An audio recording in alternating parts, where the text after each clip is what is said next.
নিজেদের মাঠে সাফ। তার আগে সেপ্টেম্বর উইন্ডোতে বাংলাদেশের প্রস্তুতি কেমন হবে ওই পরিকল্পনা এখনো আলোর মুখ দেখেনি। অথচ হামজাদের গ্রুপে থাকা শ্রীলঙ্কা ঠিকই নিজেদের পরিকল্পনা সাজিয়ে নিয়েছে।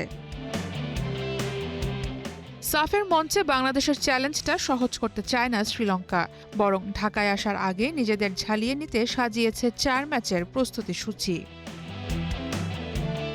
সেপ্টেম্বর উইন্ডোতে প্রথমেই 27 ও 30 সেপ্টেম্বর টানা 2 ম্যাচ সেশেলসের বিপক্ষে খেলবে শ্রীলঙ্কা। এরপর 4 অক্টোবর সিরিয়া আর 6 অক্টোবর মরিশাসের বিপক্ষে মাঠে নামবে লঙ্কানরা।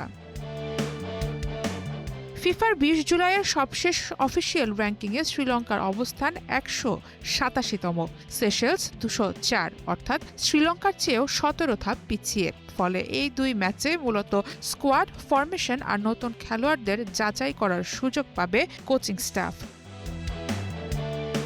এরপরই কঠিন পরীক্ষা, 4 অক্টোবর সিরিয়ার বিপক্ষে ম্যাচ। র্যাঙ্কিংয়ে সিরিয়া 83তম, শ্রীলঙ্কার চেয়ে 104 ধাপ এগিয়ে। 4 ম্যাচের প্রস্তুতিতে এটাই সবথেকে বড় চ্যালেঞ্জ। শক্তিশালী প্রতিপক্ষের বিপক্ষে রক্ষণ, মাঝ মাঠের সংগঠন আর কাউন্টার অ্যাটাক সবকিছুরই বাস্তব পরীক্ষা হবে এই ম্যাচে।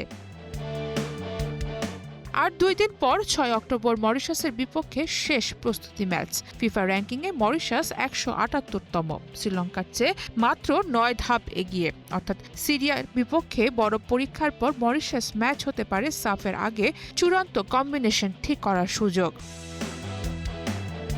প্রস্তুতির ধরন দেখলেই বোঝা যায় শ্রীলঙ্কা ধাপে ধাপে এগোতে চাইছে। প্রথমে কাছাকাছি বা নিচের সারির প্রতিপক্ষের বিপক্ষে খেলোয়াড় ও কৌশল যাচাই, এরপর অনেক শক্তিশালী সিরিয়ার বিপক্ষে সামর্থ্যের পরীক্ষা, আর সবশেষে মরিশাসের বিপক্ষে চূড়ান্ত প্রস্তুতি। এরপর সাফ শুরুর আগে প্রায় 1 মাস সময় পাবে তারা।